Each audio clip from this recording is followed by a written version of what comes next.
கடந்த மார்ச் 28ஆம் தேதி பெரம்பலூர் மாவட்டத்தில் உள்ள நிலுவையில் கோரிக்கைகளுக்காக தமிழ்நாடு ஊரக வளர்ச்சித்துறை அலுவலர் சங்கத்துடைய மாநில நிர்வாகிகளும் அரசு ஊழியர் சங்கத்துடைய மாவட்ட தலைவரும் பெரம்பலூர் மாவட்டத்தில் உள்ள மாவட்ட நிர்வாகிகளும் ஒன்றிணைந்து மாவட்ட ஆட்சித்தலைவர் அவர்களை சந்தித்து மனு கொடுத்து அந்த மாவட்டத்தினுடைய கோரிக்கைகளை நிறைவேற்றி தர வேண்டும் என்று சொல்லி நாங்கள் மனு கொடுக்க சென்றோம். அந்த மாவட்ட ஆட்சித்தலைவர் அவர்கள் உடனடியாக நீங்கள் அமைச்சரை போய் பாருங்கள், நாங்கள் பதவி உயர்வு அதெல்லாம் நான் பார்த்து சொல்லுவேன், கெட் அவுட் என்று எடுத்த உடனே அவர் சொன்னார். நாங்கள் வந்திருப்பது யார் என்று கூட அவர் நாங்கள் சொன்னோம். அதை கூட அவர் காதில் வாங்கி கொள்ளாமல் நாங்கள் கொடுத்த மனுவினை கசக்கி பக்கத்தில் இருக்கிற குப்பை தொட்டியிலே போட்டுவிட்டார். அதோடு மட்டுமல்ல, காவல்துறையை வர வைத்து 15 காவலர்கள் எங்களுடைய மாநில நிர்வாகிகளை இழுத்து சென்று காவல்துறை வேனிலே அடைத்து கிட்டத்தட்ட 1 மணி நேரம் வேனிலே அடைத்து வைத்து எங்களை எல்லாம் தண்ணீர் கூட கொடுக்க முடியாத ஒரு நிலையில் இருந்து வைத்து பிறகு விடுவிக்கப்பட்டனர்.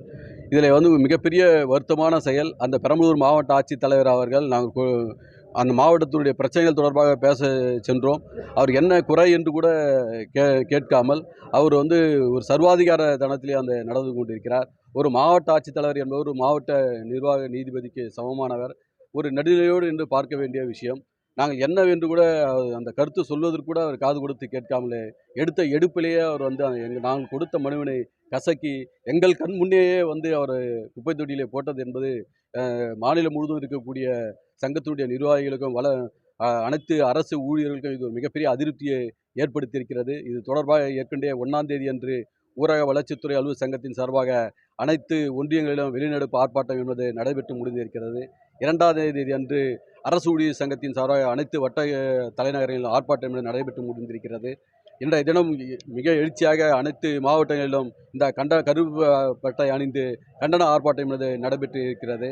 இறுதியாக வருகின்ற 16ஆம் தேதி அவர்கள் அதற்குள்ளாக மாவட்ட ஆட்சித்தலைவர் அவர் நடத்திய செயலுக்கு வருத்தம் தெரிவிக்கலை என்று சொன்னால் வருகின்ற 16ஆம் தேதி அன்று அந்த பெரம்பலூர் மாவட்ட ஆட்சியரை முற்றுகை இடுவது என்று மாநில மையம் முடிவெடுத்திருக்கிறது. இது தமிழக அரசு உடனடியாக தலையிட்டு அந்த மாவட்ட ஆட்சித்தலைவர் மீது உரிய நடவடிக்கை மேற்கொள்ள வேண்டும். இல்லை என்று சொன்னால் எங்களுடைய போராட்டங்கள் தொடரும் என்பதை தெரிவித்துக் கொள்கிறோம். எஸ். காந்தி மதிநாதன், மாநில தலைவர், தமிழ்நாடு ஊரக வளர்ச்சித்துறை அலுவலர் சங்கம்.